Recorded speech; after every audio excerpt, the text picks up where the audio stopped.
നമസ്കാരം. ഇന്ന് നമ്മൾ സംസാരിക്കാൻ പോകുന്നത് വളരെ ഇൻട്രസ്റ്റിംഗ് ആയ ഒരു കാര്യത്തെക്കുറിച്ചാണ്. ഈ ഭൂമി സത്യത്തിൽ ആരുടേതാണ്?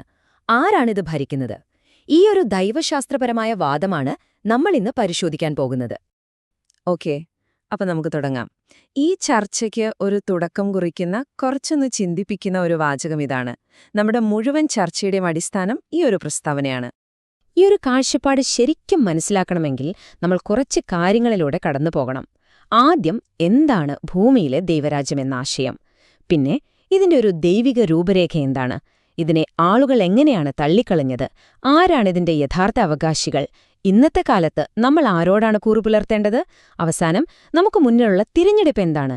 ഇതൊക്കെയാണ് നമ്മൾ നോക്കാൻ പോകുന്നത്. അപ്പോ ഒന്നാമത്തെ പോയിന്റ്, മനുഷ്യനും ഈ ഭൂമിയും തമ്മിലുള്ള ബന്ധത്തെക്കുറിച്ച് ഈ വാദം മുന്നോട്ടുവയ്ക്കുന്ന ഒരു പ്രധാന ആശയം എന്താണെന്ന് നോക്കാം. അതായത്, സംഭവം വളരെ സിമ്പിളാണ്.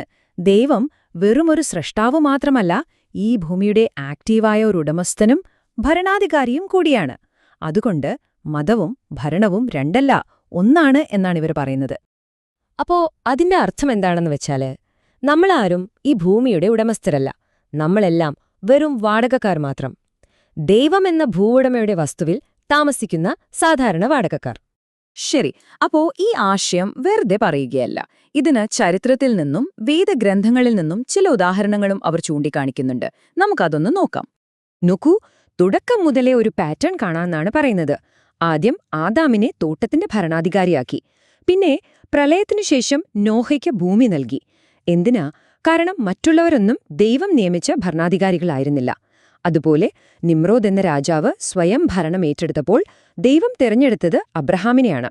കണ്ടില്ലേ, എപ്പോഴും ദൈവം നേരിട്ടാണ് അധികാരം നൽകുന്നത്. ഇവിടെ എപ്പോഴും ആവർത്തിക്കുന്ന ഒരു കാര്യമുണ്ട്. അതായത്, ദൈവം തിരഞ്ഞെടുക്കുന്ന ഒരാൾ, പിന്നെ ജനങ്ങൾ അവർക്കിഷ്ടമുള്ള മറ്റൊരാൾ. ഇവർ തമ്മിലുള്ള ഒരു കോൺഫ്ലിക്റ്റ്. ഇതിന്റെ ഏറ്റവും നല്ലൊരു ഉദാഹരണമാണ് മോശയുടെയും ഫറവോന്റെയും കഥ. തന്റെ ജനങ്ങളെ രക്ഷിക്കാൻ ദൈവം തിരഞ്ഞെടുത്ത ആളാണ് മോശ.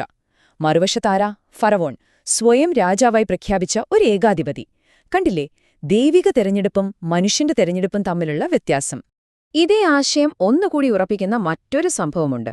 യേശുവിനെയും ബരബാസിനെയും ജനങ്ങൾക്ക് മുന്നിൽ നിർത്തിയപ്പോൾ എന്തുണ്ടായി? ദൈവമയച്ച നീതിമാനായ രാജാവിനു പകരം ജനം ആരെയാണ് തെരഞ്ഞെടുത്തത്? ഒരു കുറ്റവാളിയെ. അപ്പൊ ആളുകൾക്ക് അവസരം കിട്ടുമ്പോൾ പലപ്പോഴും തെറ്റായ തീരുമാനമെടുക്കുന്നു എന്നാണ് ഈ വാദം പറയുന്നത്. ഓക്കെ, അപ്പൊ ഭൂമി ദൈവത്തിന്റേതാണെങ്കിൽ ആരാണിതിന്റെ അടുത്ത അവകാശി? ആർക്കാണിതിന്റെ പിന്തുടർച്ചാവകാശം? ഈ ചോദ്യത്തിന് ഉത്തരം ഖുറാനിലെ ഒരു വാക്യത്തിൽ നിന്ന് അവർ കണ്ടെത്തുന്നു. അതിൽ പറയുന്നത്, ഭൂമി ദൈവത്തിനുള്ളതാണ്. അവന്റെ ഇഷ്ടപ്രകാരം അവന്റെ ദാസന്മാരിൽ ആർക്ക് വേണമെങ്കിലും അത് പാരമ്പര്യമായി നൽകാമെന്നാണ്. അതായത്, ദൈവം വെറുതെ ഉടമയായിരിക്കുകയല്ല, ആക്റ്റീവായി തന്റെ പിൻഗാമികളെ തെരഞ്ഞെടുക്കുകയാണ്. അപ്പോ ഈ പിന്തുടർച്ച എങ്ങനെയാണെന്ന് നോക്കിയാൽ അതിനൊരു ശൃംഖലയുണ്ട്. ഒന്നാമത്, പരമോന്നത ഉടമയായ ദൈവം. ദൈവം അധികാരം മുഹമ്മദ് നബിക്ക് നൽകുന്നു.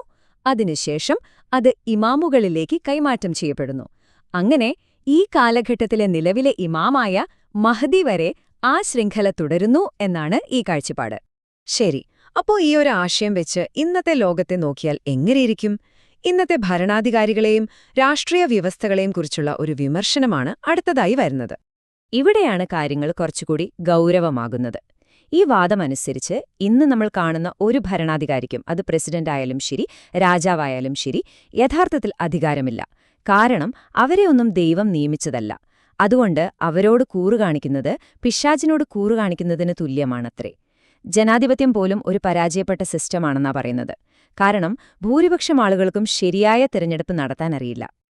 അപ്പോ ഇതെല്ലാം കേട്ടുകഴിയുമ്പോൾ നമ്മളൊരു പ്രധാനപ്പെട്ട തിരഞ്ഞെടുപ്പിന്റെ മുന്നിലാണ് എത്തുന്നത്. മനുഷ്യരാശിക്ക് മുന്നിൽ രണ്ട് വഴികളുണ്ട്, രണ്ട് തരം വ്യവസ്ഥകൾ. ഒന്നാമത്തേത് ദൈവിക വ്യവസ്ഥ, അതായത് ഒരു പിതാവിനോട് കൂടിയ സാഹോദര്യം. ദൈവം നിയമിച്ച ഒരു നേതാവിന് കീഴിൽ ഒന്നിക്കുന്നൊരു സമൂഹം. രണ്ടാമത്തേത് അന്തിക്രിസ്തുവിന്റെ വ്യവസ്ഥ. അവിടെ പിതാവില്ല, അതായത് ദൈവിക നേതാവില്ല. നമ്മൾ ജനങ്ങൾ എന്ന ആശയത്തിൽ മനുഷ്യന്റെ കഴിവിൽ മാത്രം വിശ്വസിക്കുന്ന ഒരു കൂട്ടം. ഈ രണ്ട് സിസ്റ്റങ്ങളിൽ ഏതാണ് നമ്മൾ തെരഞ്ഞെടുക്കേണ്ടത് എന്നാണ് ചോദ്യം. അപ്പോ നമ്മൾ തുടങ്ങിയിടത്ത് തന്നെ തിരിച്ചെത്താണ്. ഈ വാദങ്ങളെല്ലാം കേട്ടുകഴിയുമ്പോൾ നമ്മുടെ മുന്നിൽ ഉയരുന്ന ആ ഒരൊറ്റ ചോദ്യം ഇതാണ്: ആരാണ് ഈ ഭൂമിയുടെ യഥാർത്ഥ അവകാശി, അല്ലെങ്കിൽ യഥാർത്ഥ ഉടമ?